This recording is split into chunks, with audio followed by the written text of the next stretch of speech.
Hello guys, welcome to our channel track anime, যেখানে আজকে আমরা দেখব ইউ আর মিস সার্ভেন্টের এপিসোড 8। এপিসোডের শুরুতেই হিতোশি জানতে চায় যে ইউকির বোন কোথায়, যার উত্তরে গ্রেস বলে আমার সেটা জানা নেই। হিতোশি বলে তোমার জানা নেই, তবুও তুমি আমার থেকে রামেন খাওয়ার জন্য ট্রিট চেয়েছো। গ্রেস উত্তর দেয় ঠিক আছে, তুমিই তো আমার কাছ থেকে তথ্য নিতে চেয়েছিলে, তাই এটা আমার ফি। আর এছাড়া তোমার শুধু জানা আছে যে তার নাম হলো হুয়া। শুধুমাত্র এটুকু জেনে আমি কি করে বের করবো ওর বোনকে?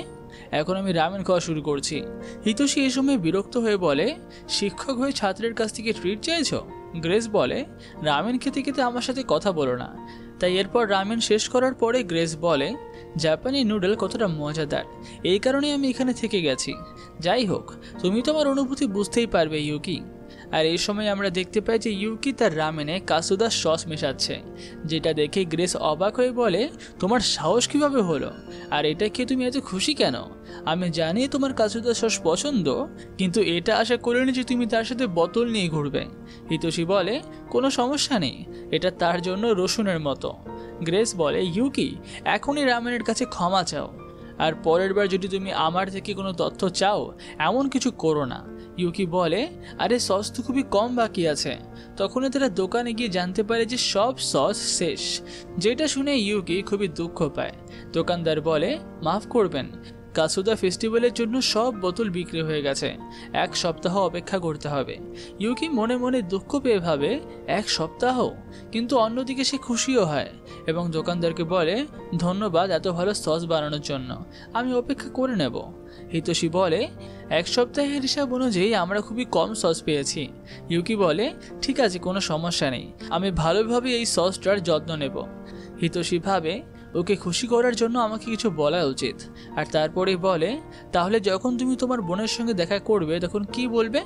ইউকি বলে আসলে আমার বোনের কথা আমার খুবই কম মনে আছে, কারণ এটা অনেক পুরনো কথা। শুধু ওর নাম আর মুখটাই মনে আছে, এমনকি আমার তো আমার পিতামাতার কথাও তেমন কিছুই মনে নেই। শুধু জানি যে এই বেল আমার মা আমাদের দিয়েছিলেন।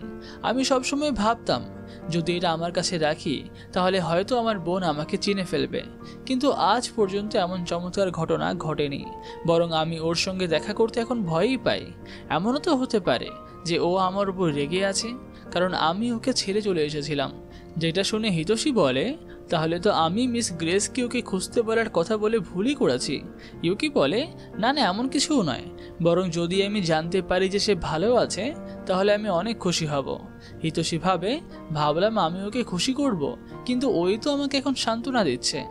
আর এরপরে হিতোশির বন্ধুরা এসে বলে তোমার বোনও আছে মিস ইউকি, তার মানে সে নিশ্চয়ই তোমার মতোই সুন্দর হবে। নাস্কার নতুন গান রিলিজ হতে চলেছে, আমার কাছে তার লিমিটেড এডিশনের সিডিও আছে। হিতোশি বলে নাস্কা, সে গায়িকা তো কাসুদা ফেস্টিভ্যালে পারফর্ম করতে আসবে তাই না? তারা এর উত্তরে হ্যাঁ জানায়। তখন অন্য বন্ধু বলে আজকাল তুমি আমার সাথে থাকোই না, সবসময় তো তোমার কাজিনের সঙ্গেই থাকো।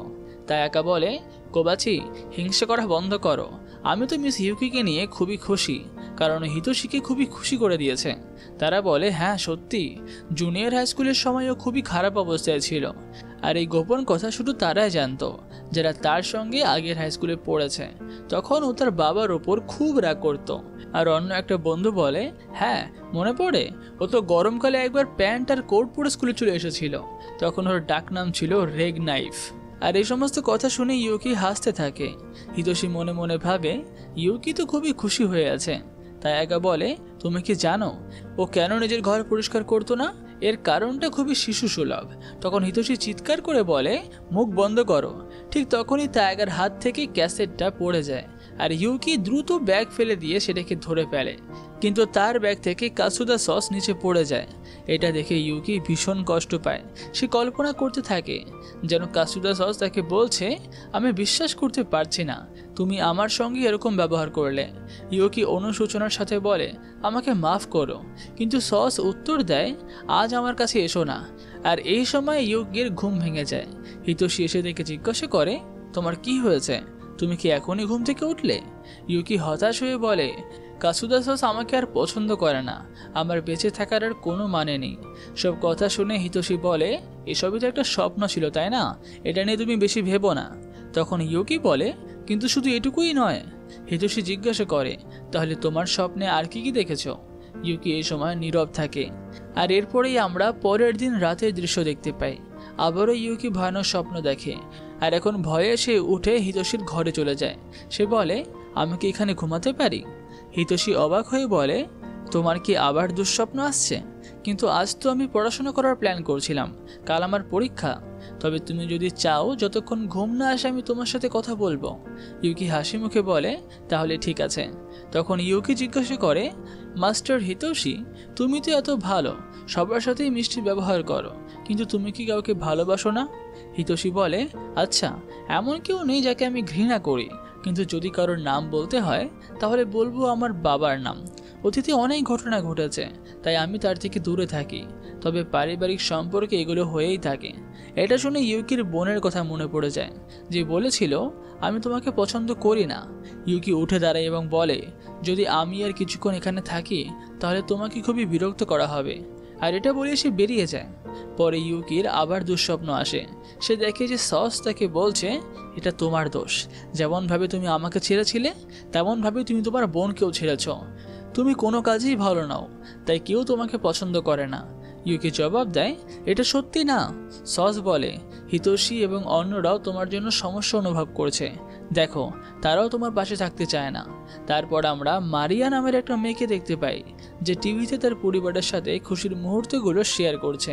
কিন্তু একদিন তার আনন্দময় জীবনে একটা ঘটনা ঘটে। তার বাবা মা তাকে ছেড়ে অনেক দূরে চলে যায়। যার পরে কাসুদা সস বলে, যারা তোমাকে অপহরণ করতে এসেছিল তাদের কারণে তোমার বাবা মা মারা গেছেন, এতে তোমার বোনও জড়িয়ে পড়েছিল।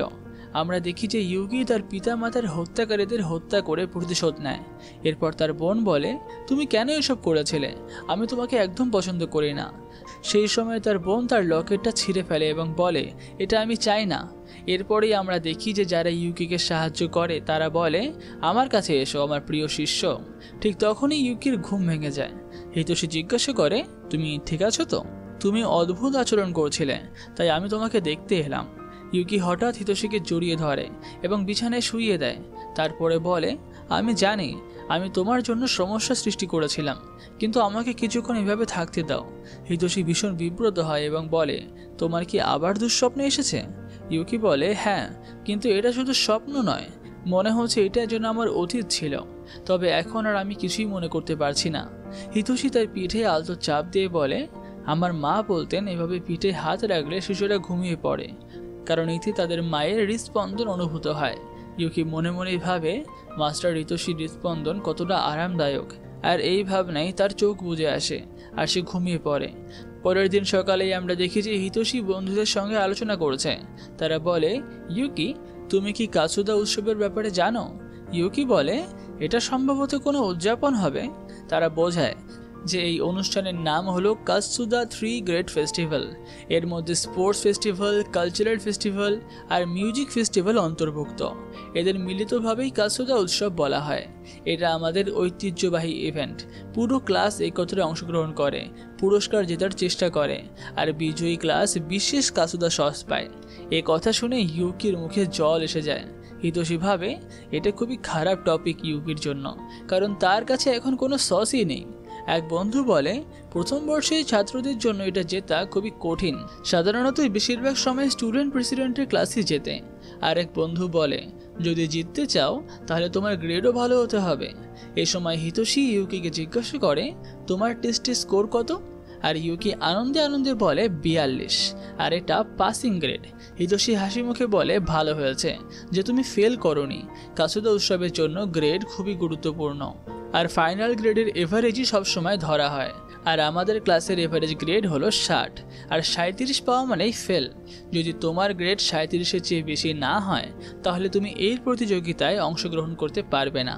তাই ইউকি এখন চিন্তা করতে থাকে, যদি আমি এভারেজ করে নিচে চলে যাই তখন কি হবে? হিতোশি আশ্বস্ত করে বলে, চিন্তা করো না, যতক্ষণ তুমি ফেল না করো অন্য কিছু নিয়ে ভাবার দরকার নেই। এরপর তাদের কথোপকথনের মাঝে একজন বন্ধু বলে, যাদের টেস্টে কম নম্বর আসে তারা প্র্যাকটিক্যাল সাবজেক্ট ভালো করে। অন্য বন্ধু বলে, গতবার তো ধাঁধা প্রতিযোগিতা হয়েছিল, কে জানে যে এইবার কি হবে।